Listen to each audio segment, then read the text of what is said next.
and welcome to the Cosmic Prayer. I'm Laura Topper, and if you are here right now, you are joining me and our super guest this week on New Thought Media Network. I'm very excited to be here in conversation again, talking about prayer, understanding prayer, getting a deeper realization of prayer for myself. And as we share this together every week with a different inspirational guest that I'm inviting here into this conversation, I know that this understanding is unfolding for me and for each of us. And so today I am just feeling so grateful and humbled to be in the presence of our next guest, who is joining us all the way from Dallas. She's the co-spiritual director and senior minister of CSL Dallas. Along with her wife, they have created an incredible community that serves with love and that reaches so many people. And their community is one that is so exciting. I'm just very excited to hear more about their community and how this has come and shaped into reality. Dr. Petra Fry is Reverend Karen Fry's wife, and together they have an incredible way of ministering where they serve with love, absolutely from their hearts. And Reverend Karen, her daily practice and her primary practice is be love, pass it on. And that's what we're going to be doing right now as we feel this love in our hearts. So I'm going to bring Reverend Karen up here onto the screen and into the Cosmic Prayer. Welcome here today, Reverend Karen. It's so great to be with you. It is great to be with you, Laura. Thank you. How is it in Dallas? Dallas is wonderful right now. We've got beautiful weather. We're going to get a little cold here in a few days. We're disappointed. Doesn't look like we're going to get snow flurries, but that's okay. But we are doing exceptionally well here in Dallas, Texas. Thank you for inviting me to be with you. Yeah, well, it's wonderful to be here with you and to be connecting like this. Dr. Petra has been on to the Cosmic Prayer, and we talked about you, and I just feel really grateful that you're here right now to share your idea of prayer and how prayer informs your life. And so I'm going to ask that question just right here from the get-go. How does prayer inform your life? Well, prayer informs my life a lot different than it used to. If I can, go back a little bit. Yeah. Before I found Science of Mind, which is basically the science of consciousness, I like to say, I was praying, to a God outside of me, and I was begging and asking and pleading and beseeching and sometimes bargaining, like, okay, if you'll do this for me, I'll do that. And I came into the Science of Mind. I just had my 15-year anniversary on January 14th of 2007. Happy anniversary. Thank you. Oh, that's amazing. Isn't that amazing? I remember the day. It changed my life that day when the night before someone told me about some place in Oakland, California, and said I needed to go the next morning, and I did. And the voice inside of me said, "This is it. Get busy now." And I had never heard of Science of Mind, religious science, Ernest Holmes, any of that. I'd read a few New Thought books. So this is going to be a little bit longer answer, but in there, 2 days later, I jumped into what we call Foundations, which is that starting class, right? Foundations class. And that's where I learned this amazing spiritual technology, the greatest spiritual technology, I believe, on the planet, called spiritual mind treatment. And I learned the 5 steps and how to do spiritual mind treatment, and very, very different than the way that I'd been praying before, affirmative prayer. And it took me a bit to understand it. It took me a bit to, start using it. And I'll never forget my anchor moment. It was my first true anchor moment. I believe in anchor moments. These are things that when they happen, it's like an anchor. So no matter where my sailboat might go, streaming across the ocean, I use this anchor to bring me back to the truth, the spiritual truth, the reality of life and how it works. And my first anchor in affirmative prayer was I lived in the hills of Oakland, California, and went down to my former community, Oakland Center, CSL. And there are these California poppies, bright orange California poppies all along the road, from my place to their place.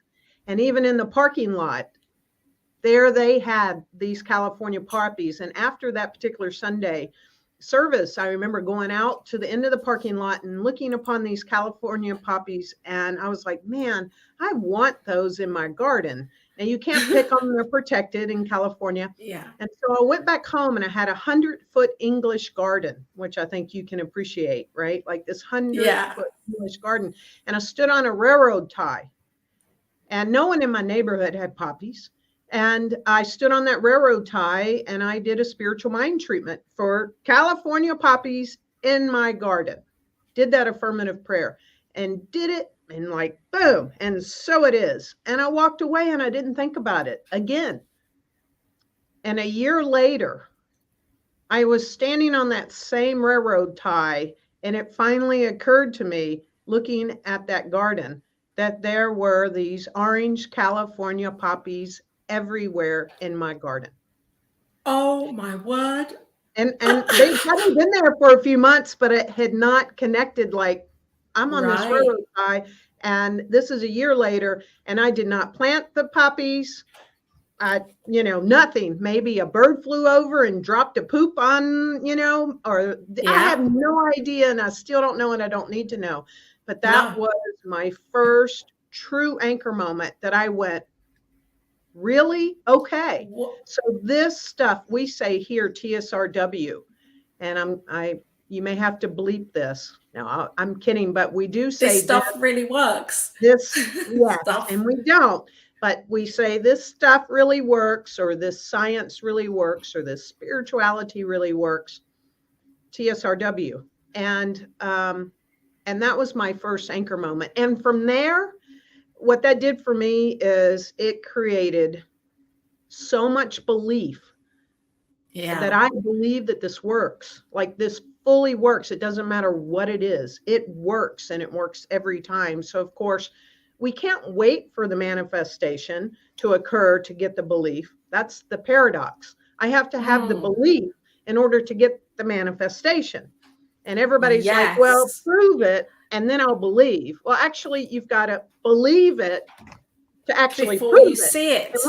Once you believe it, it's done unto you as ye believe, right? The master teacher, once one believes it, then it's proven. And then the belief gets deeper, wider, stronger. Guess what happens? More proof, then more belief, and then more proof.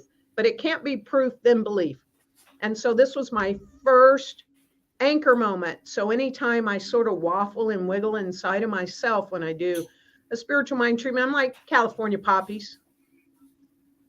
Right.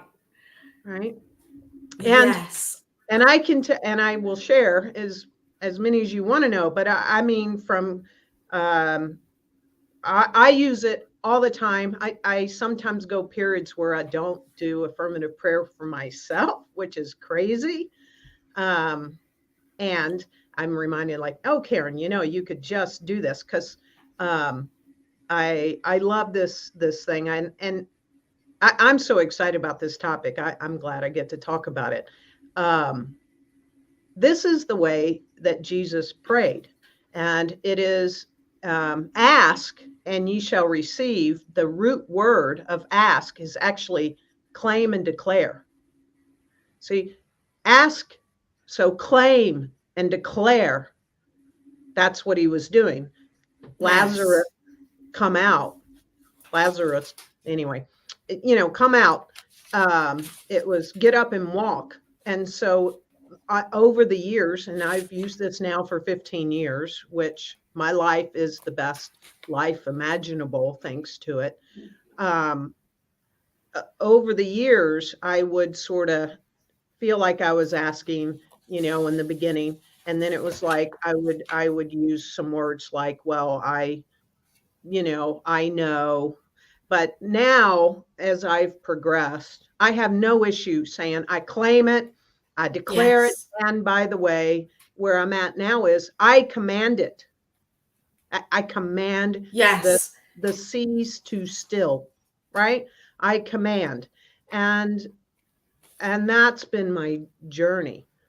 And Affirmative I just prayer has, want to add go in ahead. there, because it's really interesting what you're saying. Sometimes when I'm giving a treatment, or when I'm saying a treatment for myself, I know I'm not putting in that conviction that Ernest Holmes talked about. I'm doing it, it's like by rote, and I'm just, okay, recognize, unify. And even then, it may be if I'm not doing it exactly as that, but I'm not. And then there are times, I hope more times than not, when I really go for it and I feel it, and I understand what he meant by that, feeling that conviction, and without the feeling, it's not happening. And I feel a connection in me, and it's almost as if I'm so convinced in myself that this has happened already, that it's just going to it's and it really allowed me to see that I don't have to even say too many words. Right. When I can get to that place, it's beautiful, and conjure that up again and again. Then I know it's this believing it, this place of believing. It's It's that he calls it the fire in the belly, right? the fire in the belly. Yes. And it's and people have different expressions of that fire in the belly. Mine, I'm very kinesthetic, and I'm very enthusiastic. I'm big energy. I'm gregarious. Some people might say whatever. And I used to try to stifle and squish and hide and suppress, and I don't do that anymore. Good. And so my fire in the belly is very fiery. And I loved what you said, Laura. Yes. When I first started again on that in the beginning of this 15-year journey now, I used a lot of words. I don't use as many anymore. I am so I don't like people that do a treatment for me, like, and I have a Sangha, which is a prayer group and all that. Oh boy, they go off and wander and say all this stuff. And I'm like, that's not what I asked for. Really, I want you to be precise, precision, and just go for it. And so I do use less words now. And I have key phrases for me, like anchor phrases now, for that fire in the belly. When I first started, and when we're taught, the second unification, I'm one with God, or I'm one with spirit, or the universal presence, the thing itself, whatever someone chooses to call it.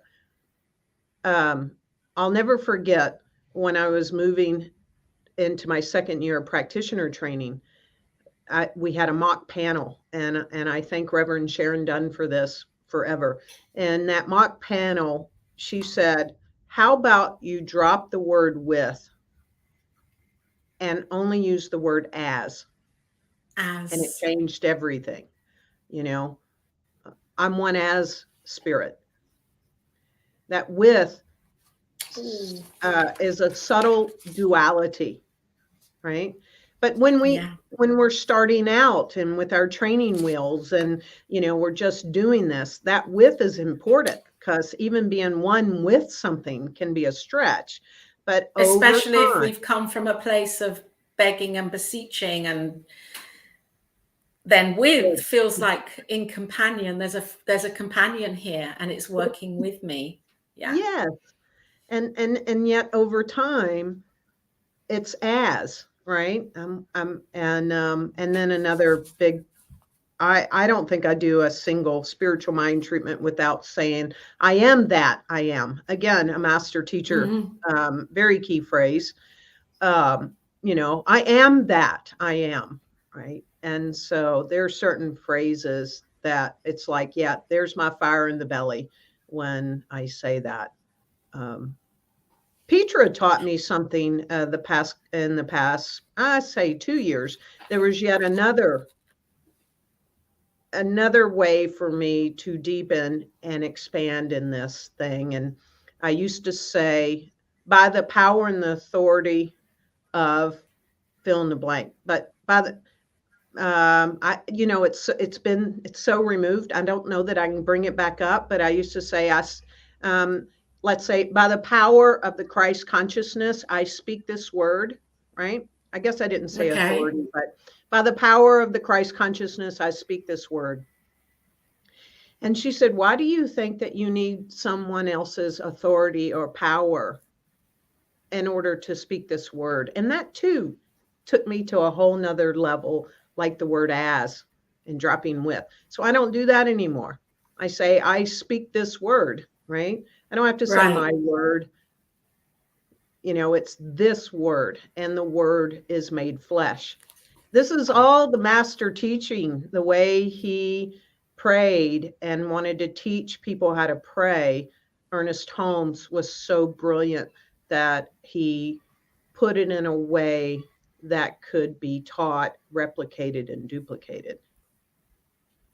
And I think the powerful thing is to continue. I mean, for me, it's that continuing to read and to learn and to understand, rather than think that I know it right now and the way I do it is good enough, because we grow, don't we? And we expand, just like you are saying, and Dr. Petra brought that up for you. It's so important to stay open, to polish that diamond because and ultimately we're getting to the feeling and the conviction for the demonstration of knowing that we are expanding in our awareness of who we are, of the connection that's always here. And when I got to that place a couple of years ago, and I was invited by my spiritual mentor here in the UK, Reverend Anya, she said, just do the first 2 stages of treatment for a while and see how that works for you. And it was the most amazing experience, because I realized that I actually was realizing without realizing. That's right. Without consciously doing it, I was doing it. And it was really powerful for me. Yeah, you bring up another beautiful point. That's all that Joel Goldsmith did, by the way. He only did those first 2 steps. He didn't even, when his clients, he would be sitting at his desk wherever, and then his clients would be somewhere else physically, right? And he would say hello, and they would start to try to tell him something. He was like, I don't want to know. I don't want to know. I don't want to know these details. I especially do that when it comes to physical things. No, don't tell me the diagnosis or what the problem is or don't, just tell me what you want. What is your mental equivalent ultimate outcome? And that's all he would do. And he would only do the first 2 steps. That's it. Because that is really, isn't that what you're saying? That is the prayer. Yeah. That everything that I recognize and know about this thing, that how can I even describe it? But everything that I know, and that I am it. That's really it. The prayer could be. That's really interesting what you've just told us about Joel Goldsmith, and the way that he didn't allow any conversation to come in that would have planted. That's amazing. That's so powerful, because it can be very, in a practitioner session, it can be that we want to go into that conversation and go into the story, and yet that's where we're trying to remove ourselves from the story. Yeah, I especially learned that when I went through the diagnosis of breast cancer with myself. And that was another big anchor moment in my life, because then my life depended on affirmative prayer working for me. And I didn't want to mention, I mean, I was waiting for you to bring that forwards into the conversation, because that's your personal journey, and it's really beautiful of you to share this right now. So I just wondered how you, yes, talk about it freely as much as you like, because I think for anybody listening right now, to have an understanding of really how treatment can work for our health, for our own consciousness, and to see that demonstration in our body when something is happening. Yes. So to give you a backdrop story very quickly, I had been in a prior relationship where my partner got a diagnosis of breast cancer and went through a horrific journey. Okay. So I was with her on that journey, and I had lived with that for several years. And if one can think of worst case scenarios, and I'm not talking dying, but I'm just saying it was horrific. And one of the things that she really talked about was she had to have a needle biopsy, and just it was the most painful thing in the whole wide world. And so I had a history of hearing things, right? Mm-hmm. Also had a history with my grandmother having breast cancer. And I will say, and be very honest, I will say that to know that 90% of the time, things come up in our bodies that we had nothing to do with. Okay, it just happens. We live in an environment now with so many pesticides and on and on and on. Okay, so just let go of the thought that you create all your reality. We're in a collective group as well. So I'm going to say that very clearly before I share this. In that relationship, we were having problems in the relationship. And there were times, and this is being very honest and open, there were times that I actually had some thoughts with feelings repeating, okay, not just once or twice, that if I got breast cancer, the relationship would be better. Like if I got in the boat with her, sort of like some people want children to make the marriage or whatever. So so that relationship ended. That's a whole nother thing, because I had a big mystical experience that changed my life. And then 4 days later, I ended that 11-year relationship before we were going to get married. But, and I had not had a mammogram for several years. And then Petra asked me to come do ministry with her in Dallas. So I moved to Dallas, and 7 months into Dallas, and I'm just hitting the ground, and I'm in my stride, and I've, been drinking from a fire hose, and I'm good. And here we go. I feel like I'm launching finally. 7 months in, I got the diagnosis on my birthday. And I had found a little spot in my breast, and it didn't feel right. And when they put me through this, they said, yes, this is breast cancer. So I immediately went, So I had to do deep forgiveness work. I want to be clear on myself, because I knew the thoughts. I had lived in the thoughts. I'd been with the thoughts. So anyway, when that happened, and it went from mammogram within an hour, it went from mammogram to ultrasound to now he's saying needle biopsy. You get where my mind could have gone? Yes. Okay. That was the first spiritual mind treatment I did right then in the moment. I did a spiritual mind treatment for, this is a no thing needle biopsy. And I hate needles. I can't stand them. And I'd heard how hard this was going to be. And I was like, no. I just went, no, that's not my reality. So that's very important. Sometimes you have to get on the big universal knee, no. It was like, this is easy. I don't even feel the prick of the needle, et cetera, et cetera. I did a spiritual mind treatment for that. He did a needle biopsy on me. I did not feel a thing. Actually, he didn't even do it correctly. Ooh. He said, so he had to do it twice. Oh no. And you didn't feel either of them. But I'm just telling you, I didn't feel a thing.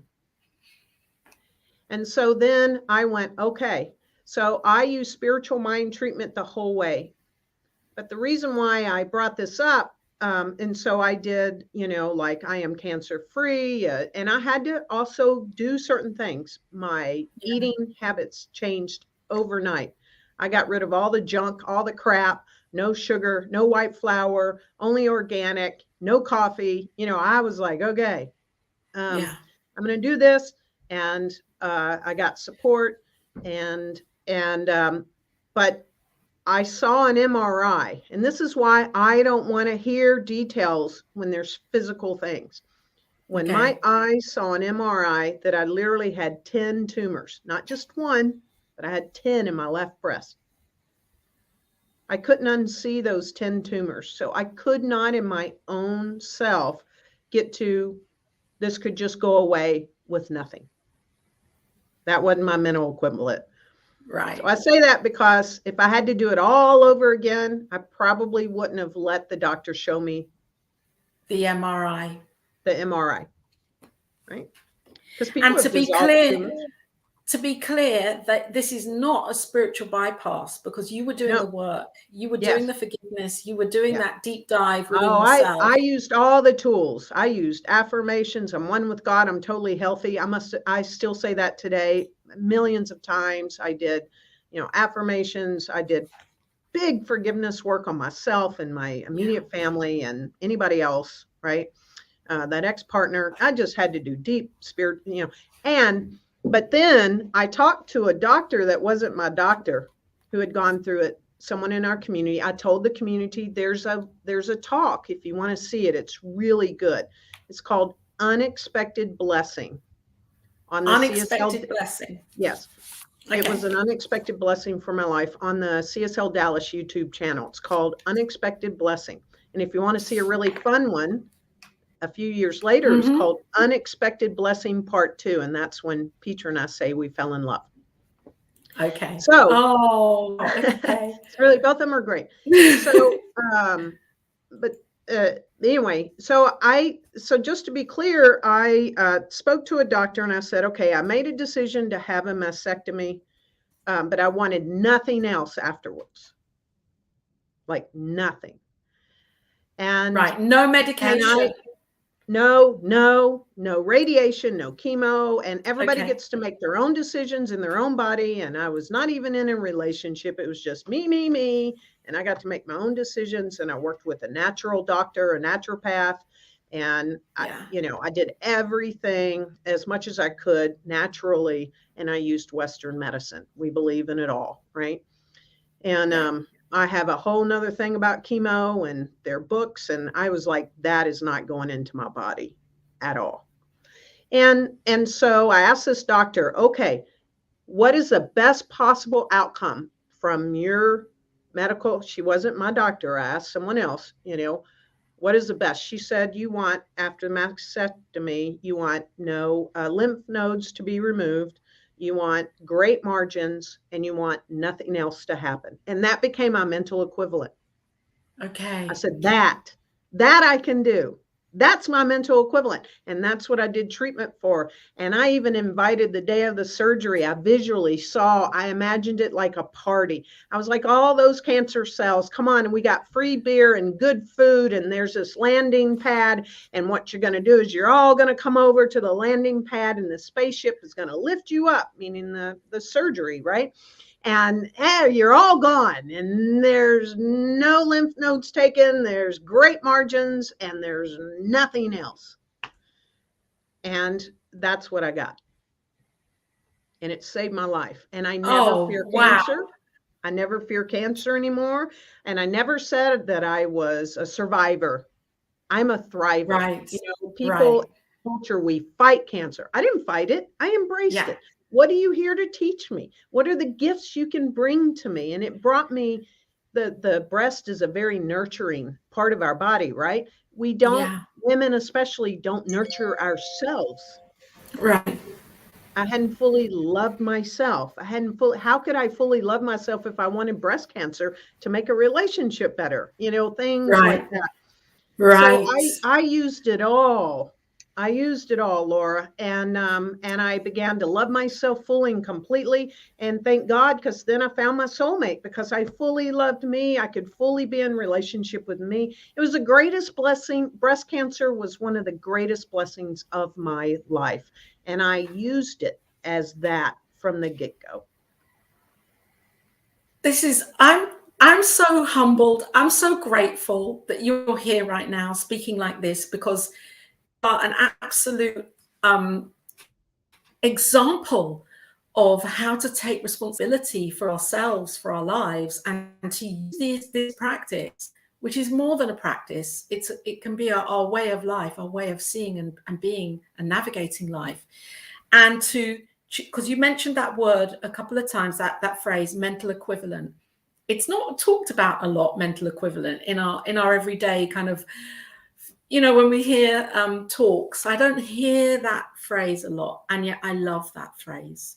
Yes. Because it really is a determinant of our beliefs and what we believe and where we put our own set points. And we don't even know most of the time where that set point is until we look at the outer of our lives and we see something that isn't as we really want it to be.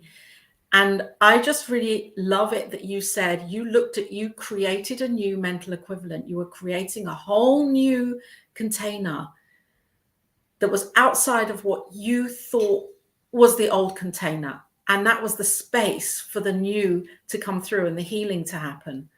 It's beautiful. Yeah, thank you. So powerful. Yeah, it was a beautiful journey. And anytime fear would come up again, I remember beforehand, I was working out, I was doing chin-ups. And I would, I'd start going into fear, and my mantra right there, I'm one with God, I'm totally healthy. I'm one with, and I could actually do more chin-ups because right. I was in that affirmation, that mantra, right? And I would just do that until the fear went away. And like, no, this is not my reality. And that also helped me. I really believe in infinite wisdom is within each of us, and we are each an individualized expression of this one, which means you are so different than me. So when things were presented to me post-surgery and suggested that I need to do, and they showed the bar graphs and the statistics, I went to infinite wisdom within me, and the books came to me so that I could feel comfortable. I had also been in medical devices and all that prior to becoming a minister. I was in sales. And so I knew how to read medical studies. I had everything that I needed to know, that when the stuff came and the suggestions came to me, what to do post-surgery, I could reach into my infinite wisdom and know what was mine to do and certainly what was mine not to do. And because we're each individualized expressions. So don't clump me in with all the other women and here are the statistics. And I rise above statistics. That's how I made more money in the recession in 2008, thanks to Science of Mind. I'm like, I don't care if there's a recession going on. They say this stuff works. I'm going to put it into practice. I'm going to focus on what it is. And I'm not going to talk about a recession. And I'm not going to, and so this stuff really does work. And I'm so passionate about it. I want so many people, for each person, to know that the infinite wisdom is within us. And yes, I can listen to a doctor, but that doctor doesn't know better than me. Oh, you know what? Now I'm going to put you on the large screen, and I'd just like you to repeat this because this needs to be shouted out. And I've put me on the large screen. Sorry about that. It's okay. So infinite wisdom is me. Infinite wisdom is everything that I am. I mean, this infinite intelligence is omnipresent, and it's omnipresent within me. So I get to listen to those and things outside of me and resources and all of that. But then I get to tap into that infinite wisdom within me and go, what is best for me, this individualized expression? And then I make that choice. I make that decision. And once I make that choice and that decision, then I'm going to claim and declare that this is highest and best good for me. And I'm going to move from that place. And I'm actually not going to question it. My surgeon actually dropped me as a patient because I would not take a drug that she suggested for 10 years. and said, we're going to arm wrestle over this, but I read the studies and I'm like, there's no way in the world I'm going to take this drug. And so I didn't. And she said, well, then you can't be my patient. I'm like, great. But she was the best surgeon I could find. So I used her for what I needed, right? I will share I that. had to come back in at that point, because that was that when you said that, I was like, hang on a minute, your surgeon actually dropped you because she was not actually honoring because I wasn't going to follow what she thought yourself. was best. And this is and that's okay. I mean, this is beyond prayer, but and I will say, my body, listen to our bodies, because our physical body is giving us signals every day. It does. I don't listen to it sometimes. So I eat something I'm not supposed to. And then of course what happens? And then I'm not happy because I thought the hamburger or the sugar or the whatever was going to be better. And yeah. So our bodies are telling us, they give us signals. And if we don't listen, because it's intelligence, it's the one body of life, and it's going, listen. So when I got to the decision about chemo or not, which they were recommending 4 months of that, and when I was cancer free, but I was reading the book that was talking about this, and my body was on fire. Right. And because it was talking about a very specific chemo drug, and it named it, and it said, this is called the Red Death in chemo base by people that give it, the Red Death. And like, by all means, what this doctor was saying, by all means, whatever you do not take this. And my body was just on fire. And I went, surely not. And I walked over to the paper to where they said what they wanted me to take. And it was the first drug they wanted me to have. And I went, oh no, no. So, but see all that infinite wisdom, and my body was telling me. And so our bodies just tune in. That's why I believe in kinesiology and all of that, because our bodies, sometimes I can't hear what my body's saying, but someone else can hear what my body's saying, and all of that. And so the point is I used treatment. And there was another key thing about this whole journey. Along the way, Petra, as my friend, she was a friend and co-minister at that point. We hadn't fallen in love and gotten together. She helped me, as did three other women friends, 2 practitioners, 1 member of our community, and Petra. Well, anyway, at some point she said, have you done the universal no? And I said, what do you mean? And, it's like that Kali, just that goddess, you just the big sword. And I actually have a Joe Cotta stick, like a staff. And I went, no, I haven't. And so I'm like, no, this is not going to stop my ministry. This is not going to stop my healthy life. I love to hike, and this and this and this and this. And so I got in the middle of my living room, never forget it, and I did a spiritual mind treatment with that huge denial. And it was like, no, like, really, hell no, really, like, no, this is not the reality of my life. And I think that was the moment where cancer broke away from me, meaning this was I can feel it from here. Big denial. We don't use denials much in spiritual mind treatment. Like, get your huge denial on and say, no way. This felt like Gandalf, in the movie where he strikes his staff, you shall not pass. And get your no on. But you know what? Hold on. I'm just going to put you on the big screen again. Okay, so don't forget, when you're doing your affirmative prayers and spiritual mind treatment, like, there are times when something's up that you don't want in your life, you must be like Gandalf and strike your staff and say, you shall not pass. You've got to do that huge denial, like that universal no, like, no. And that's what I did. I'm like, no, you are not welcome here. And I got to say something else. I have to get it because it's right over here, Laura. Go on. I love this. My best tool You know what Oh, this is, right? yeah, of My course I vessel. do. So for any of you, I mean, really, for any of you that have anything to do with the physical body, any of you practitioners, any of you ministers that are working with people that have to do with the physical body, it's probably going to open up to it. But there's a chapter called Physical Perfection. There's actually Woo! two.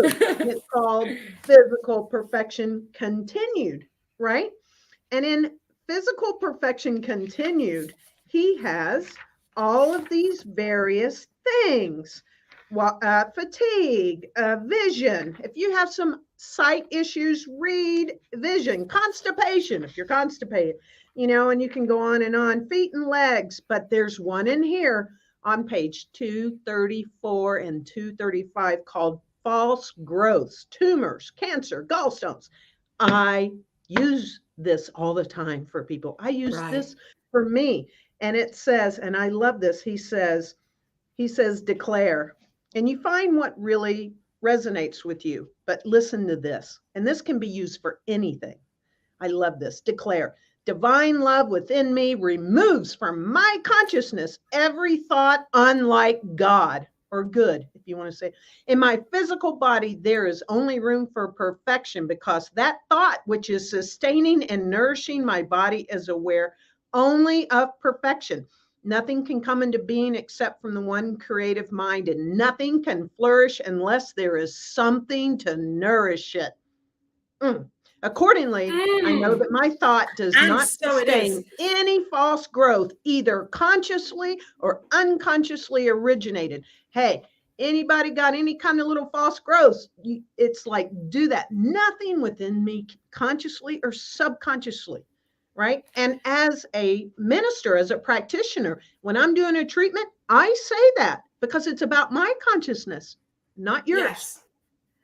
The thing is, the thing is, Reverend Karen here, Reverend Karen Fry from Dallas, bursting through the airwaves here on the Cosmic Prayer on New Thought Media Network. This is amazing.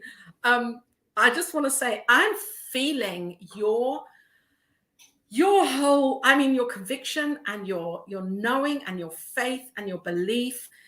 That is something that we work on, because it's not always, for someone in the beginning stage of spiritual mind treatment, if there's anybody watching right now or later on who maybe hasn't done this before, or maybe I'm watching you and thinking, oh my gosh, I want that. It takes a work in progress, though, isn't it, to get to that point where we so believe. It does. That's why I shared my journey. But guess what? You can ride on the coattails of my faith and my belief. Yes. I rode on the coattails of people. I trusted the ministers and practitioner 15 years ago who said this stuff works. I'm like, okay, I believe that it does. It's like, not prove me now, but prove me wrong. I believe this. I'm going to go into this believing this, and it does take a little bit, but it's just like I used to be a softball player as a kid. Once you swing that bat and hit a home run, you have that memory within you, right? Your anchor. And that's why I'm saying, get an anchor. It can be for anything. It can be, if you can get a parking place, you can be cancer free. Or go into Saint Chapelle in Paris, France, when you're in the longest line and it closes. And even this was another thing. When the guy, I get out of line and I walk up to where we're going to get our ticket. And I'm like, hey, I'm way back there and you close at 5:30. Do you think we're going to make it? And he went, I've worked here 6 years. No, you're not going to make it. What did I do? I went back to the back of the line with Petra and two practitioners that are our best friends. And I said, ready? Let's do spiritual mind treatment, because it was our last day in Paris, that we get into Saint Chapelle Cathedral right now. And yes, I have seen it drop to my knees because I was inside. We can use this for everything. And by the way, we can use this for world peace. We can use this right now. Anything going on with Russia and the Ukraine, we can use this for any kind of isms. We can use this. We can use this. and it's our responsibility to use it. So if not for yourself, learn how to really use this, get up and walk for humanity Yes. itself. Yes. Oh, wow. I mean, this is so powerful. And the part of me that's feeling that I want to just talk about here, but I know we've got a little bit of time. We've got 10 minutes or so, because it's knowing also that there is this divine perfection that is who we are, this spiritual perfection, which is divine. And when I match to that in my heart and in my mind, then I'm in that feeling. So it's, yes, we can use it, and also use it to know who we are, the love that is here, the love and the law that's working right now for each of us. And for me, when I connect with that connection, that opens my heart even more. Yes. Yeah, that's Yeah, the big love, right? I call it boundless love. It's right. that everlasting gobstopper. It's the boundless love. And as we be that and really know that that is truly who we are, so many things change, conversations, relationships, situations, circumstances, and be that love, that boundless love. And as we're speaking that word, then the great news is the law must work. It's just the way it works. And I don't even say anymore that it must say yes, because if one says it must say yes, it could say Must no. say yes, say no. Right. Right. So I just know it Yeah. works. It all the time. It works all the time. And it's from that place of boundless love, that grounding in that which is the greatest power, the irresistible sweep. Think of that. Nothing can stand against it. Ernest Holmes says it's the irresistible sweep. Nothing can stand against it.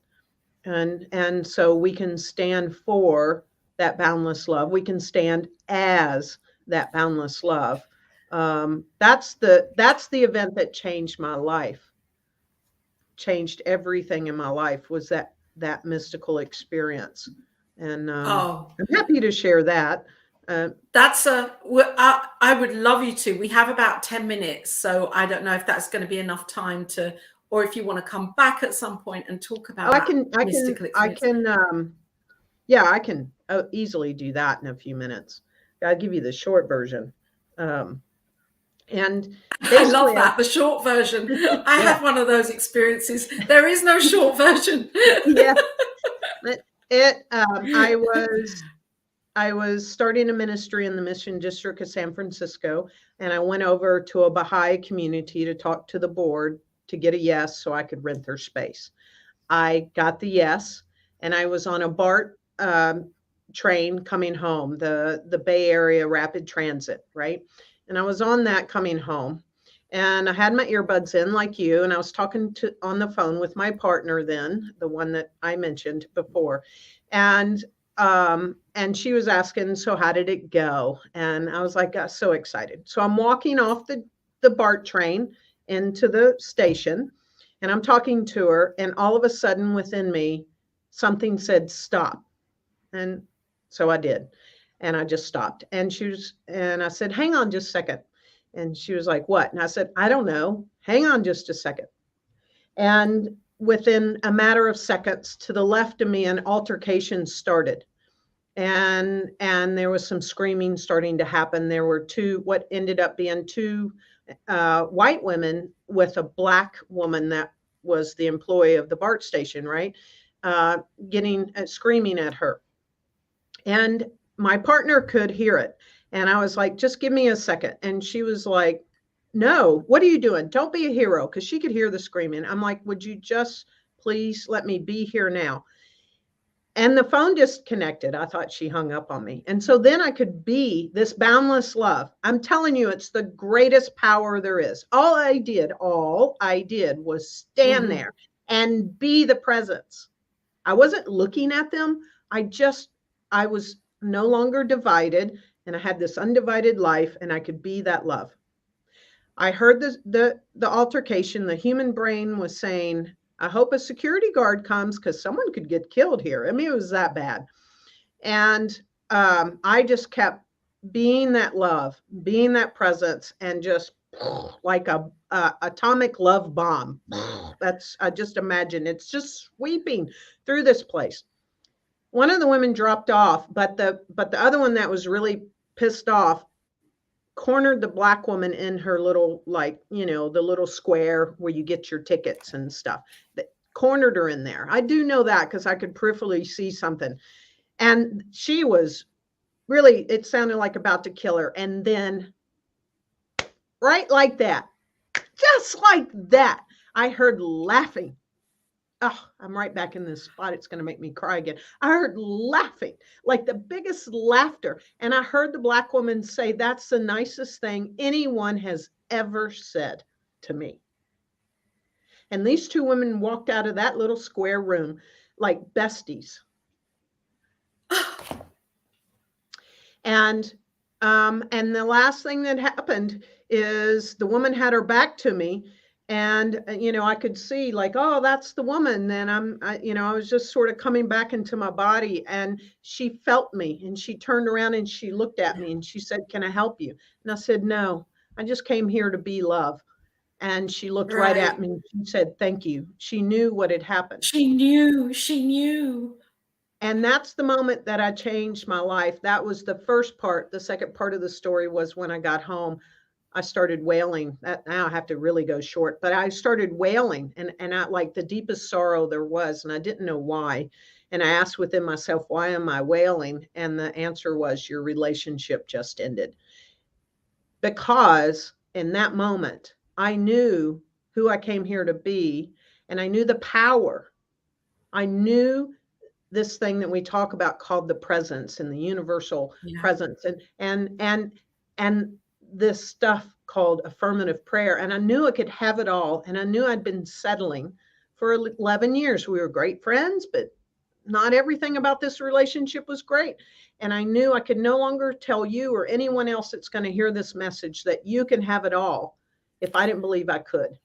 And I ended that relationship, which blew up my whole life, but which brought me to Dallas, Texas, a place I said I'd never move back to because I'd lived here prior, and brought me in a co-ministry, and then was my soulmate all along, didn't know it.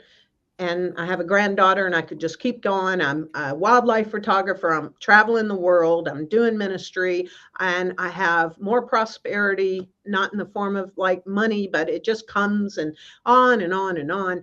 And this stuff really works. And boundless love is the greatest power. And if you ever put it to use, everything will change. And that taught me that in that moment. It's the greatest power there is. Boundless love. Before I forget, because I want to remember, your Facebook group or Facebook page is called Be Love Now, and this is a page that absolutely heralds this boundless love, and you're going to be coming into that page quite regularly, aren't you? I'm excited to be in there, and I'm going to have a Be Love with Be Love with Karen Fry YouTube channel to talk about this kind of stuff. Beautiful.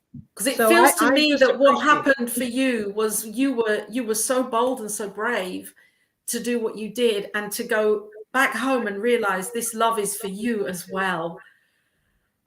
And ending or just moving away from that, your relationship, was a whole new experience of love opening up for you. Yes. Yeah. And the forgiveness work with the breast cancer. See, it's all tied together. It's just all tied. That boundless love is for us too, as individuals, because we're not left out of it either, but sometimes we leave ourselves out of it. That's it. Yeah. I love what this, a powerful time. Oh, I'm so grateful that you're here for everybody that's watching, or that will watch this or see it or hear it or feel the energy and the consciousness and the vibration of this.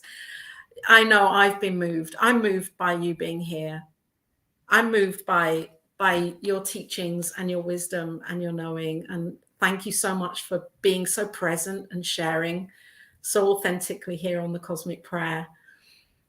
Thank you. And I did see somebody asked again, so I'll say that quickly. So if you go to CSL Dallas's YouTube channel, the talk is entitled Unexpected Blessing. I think it's September 2014, but it's Unexpected Blessing. And then there's one Unexpected Blessing Part 2. So I think I added the word. I've put it on the end of the little down here, Unexpected Blessing on YouTube, CSL YouTube. CSL Yes, Dallas. or you know where I'll be watching.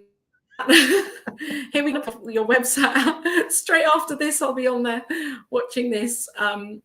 Reverend Karen Fry is the co-senior spiritual director, minister of CSL Dallas with Reverend Dr. Petra Welds. Together in unity, they create community and bring this teaching to the lives of so many people. Wow, it must be amazing to be with you live on one of your Sunday talks, or whenever the day you choose to talk and share and speak the teachings of Science of Mind. If I were to be there with you, but I'm not, because I know that I have watched you online, and you do live stream your services, don't you, out to the world? Yes, and basis. They're all on our YouTube channel, so you can go back. Yeah, perfect. So, so Reverend Karen, at the end of the Cosmic Prayer, we generally, for a couple of minutes, share a prayer. Would you be willing to do that today, to share a spiritual mind treatment for whatever's in your heart, whatever you feel is right now, to pray on, to know truth for? Why don't I do it for you, Laura? Oh, wow. That's really... What would you like prayer for? Then everybody really gets to see this at work. What would you like prayer for today? Okay, I would really appreciate prayer for me coming to the final stages of my ministry education, and just having that clarity and knowing that everything is handed in correctly, and that in the next few weeks, as I take part in my exams, that everything goes smoothly, and for peace here now. Peace here now on our planet, in my heart and in everybody's hearts right now. Okay. Yeah. All right. I'll do that. Okay, so I invite everyone, if you're comfortable, turn within, whatever that means to you. Turn within to that infinite expression, that which is the one life, the one love, the one power, the one expression of everything seen and unseen. It is that which has no circumference to it. It is that which has no borders, no barriers, no boundaries. It's this unabashed givingness of life itself that so fully and freely gives to itself, that all of life outpictures in the way that it does in the entire cosmos, perhaps the multiverse, and all of that and more. And since it's an unabashed giver, it must be an unabashed receiver, because receiving and giving are the same thing. And as I know that this one life is a life of boundless love, I also know that this one life is a expression of peace. That peace which passes all understanding, that is grounded within itself, that has no strife, that has no conflict, that has no construct of otherness, division, anything like that, because it serves and loves and expresses itself in and through all things. And so knowing that this one life is this, I know that I am that I am. I am this expression of boundless love, of infinite possibilities, of a peace which passes all understanding. I am the conscious place where this one life shows up as Karen. And as I know this to be the truth of my life, I absolutely know this to be the truth of Laura's life. And as I know this to be the truth of her life, I absolutely know this to be the truth of every single person's life in the sound of my voice, no matter when, where, and how they hear it. We are the individualized expression of this one life moving through and as this omnipotent, omnipresent expression. And so I speak the word for Laura right here and right now. And I declare and I claim that everything is already laid before her, that the path has already been laid out, that Spirit goes in front of her. And so that these things known as exams and anything else that needs to be checked off and I's dotted and T's crossed to move from this point in time, which time is just an illusion, to the time that she truly is a minister within Centers for Spiritual Living, that it is a dance of celebration, that there is Einstein time that stretches itself so that there is enough time, space, wherewithal, infinite knowledge, expression, so that she smiles in repose at this entire journey between here and there because she's already there. And so she is a licensed minister within Centers for Spiritual Living, giving her gift and sharing the blessing with the world. This is the truth of her life right here and right now. I claim it for it. I command it for her. And I know that it is already so. And it is in this same expression, in this entheos, that enthusiasm of the one life in it itself that's moving through me, the truth that I absolutely know. I need not know how, but I declare and claim that there is a peace right here on this planet. And I mean PEACE.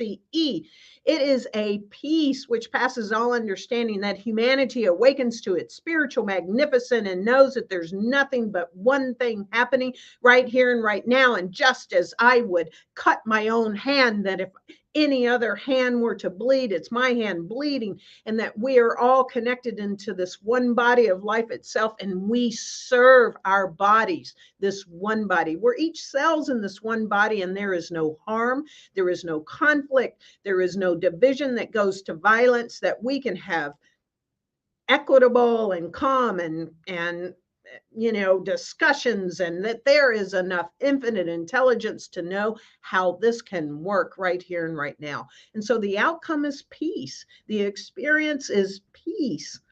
The truth is peace. We rest in peace, not when we die, but as we live together, cohabitate in communities, in cities, in states, in nations, because again, there's only one thing happening. And we co-create, we cohabitate, and we coexist as peaceful people. And I'm so grateful to know this. In fact, I'm so grateful to expect this by commanding and claiming this. And so I release these words into the universal law, knowing that the law does its thing in full faith and trust. I need not know how, I just know that this is so. So I mark this day. I celebrate this peace. I celebrate this minister. I celebrate this time. I celebrate this word. And I know that it is so by saying Ashe, Amin, Amen, Aho. And so it is. And so it is. And so it is. Thank you so much for being here, for being the amazing, amazing, amazing individual that you are. Spirit soul, thank you, Reverend Karen. My pleasure. For Laura, shining your light here on the Cosmic Prayer.